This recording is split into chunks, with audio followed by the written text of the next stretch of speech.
bread kitchen. To make a gluten-free loaf that looks and behaves like normal bread is quite challenging, and quite often you'll see recipes that use exotic ingredients like xanthan gums and egg white powders.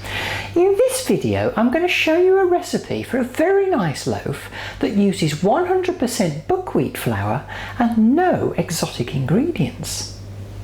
So for this loaf I've got 500 grams of buckwheat flour. Now the reason I'm using buckwheat flour is because it has quite a high protein content, and that helps to give some structure to the bread. I've also got 350 ml of lukewarm water, 2 teaspoons each of dried yeast and sugar, 2 tablespoons of vegetable oil, a teaspoon of vinegar to create an acidic environment in the dough. Don't worry about the vinegar, you won't taste it in the final bread. A teaspoon of salt and 2 medium eggs. The eggs are there because they add some moisture and some structure into the final loaf. Add the yeast and sugar into the water, mix well and leave for 10 minutes for the yeast to get going. Break the eggs into a bowl, add in the vegetable oil and whisk well. After a couple of minutes whisking, the mixture should be smooth and slightly frothy. Put your buckwheat flour in a large bowl and make a well in the centre. Sprinkle in the salt, add in your frothy egg mix, the vinegar and your yeast mix.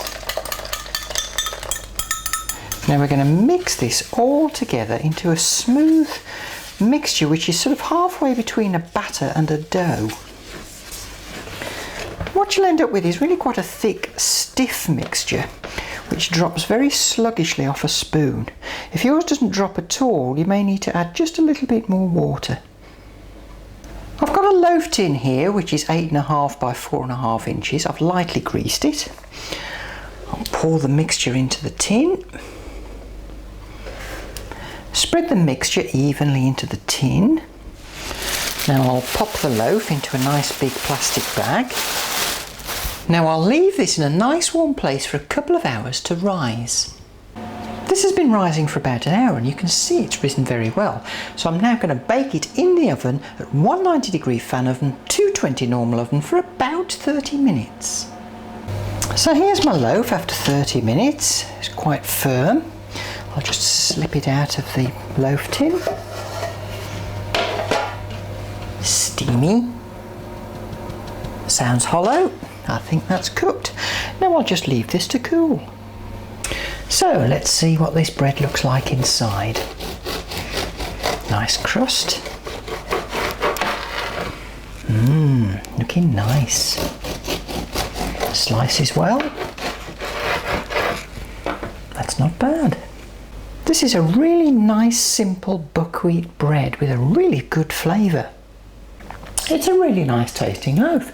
It slices well, it looks like bread, and it also goes in a toaster and gives you quite nice toast too. It does have a slightly dry mouthfeel as you're eating it, so it's quite interesting in that respect, but it's not a dry bread at all. I hope you enjoy making your buckwheat loaf, and do join me next time in the bread kitchen.